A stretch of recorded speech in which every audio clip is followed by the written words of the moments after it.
Hey guys, this is C-Moe from C-Moe Builds, and today we're going to be reviewing the LEGO Star Wars Set 7667 Imperial Dropship. This is an extended universe set and contains 81 pieces. This is a 2008 battle pack. Let's look at the minifigures. Here are the two different types of minifigures that are included in the set. On the left is a Shadow Trooper, and on the right is a Stormtrooper. This set contains 3 Stormtroopers, but I'm only going to show you one because they are all the same besides the blasters they're holding. 2 are holding a blaster, and 2 are holding the blaster rifles, in which a Shadow Trooper is currently holding. The Shadow Trooper is just like the Stormtrooper, except in a black and silver coat over his uniform. And the Stormtrooper, like we all know, is in white and black. They both have black heads underneath their helmets, and there is detail on their torsos as well. It's the same, except just differently colored. Let's look at the back now. From the back, they have the same detail on both torsos, except once again the Shadow Trooper is in a gray and silver coat, and the Stormtrooper is in a gray and white coat.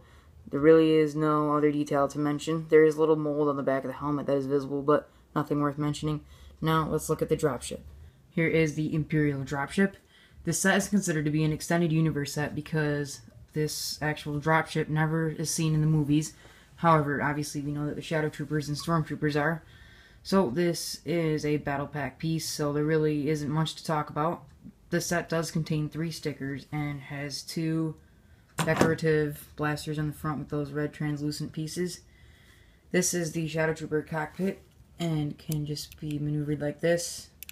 The glass part will break off often, so expect that. And kind of, if you want, you can press it in when you open it.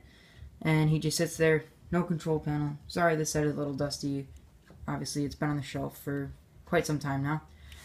Up here, there are spots that you can mount blasters on, so if I take the Shadow Trooper and if I take his blaster rifle off, I can stick it right there and mount it onto the dropship, or I can mount it one spot back, whichever pleases you.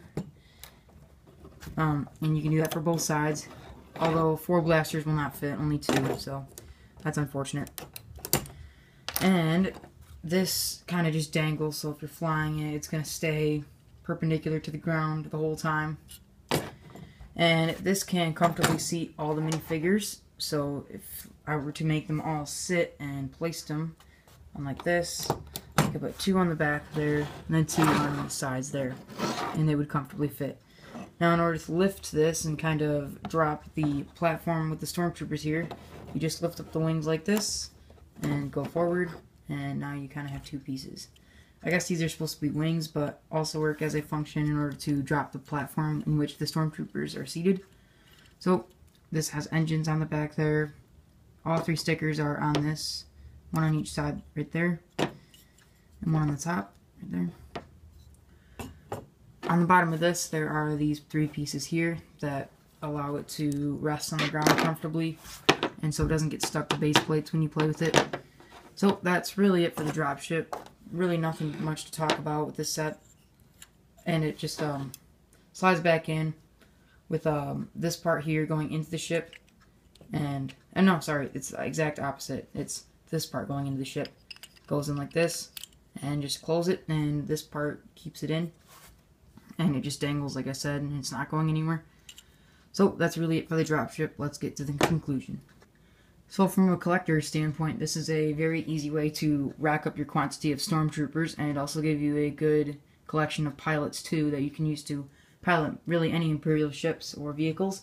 So this would be probably one of the easiest ways to do it. I don't know how many other battle packs are strictly Stormtroopers. I know there has been some, like on the Endor battle pack, I think you get 1 a Scout Trooper and like a couple of Rebel Endor version people. I don't have that set, but I think it might have a Stormtrooper in it.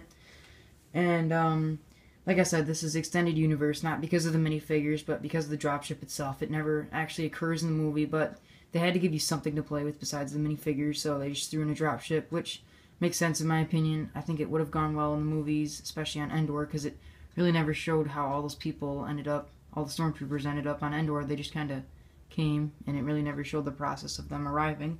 So that would have been an interesting place for them to add some of these. But other than that, this was a pretty good set for 2008, and really haven't had anything like this in a long time. I mean, we just got a first order one, but not based on the original trilogy.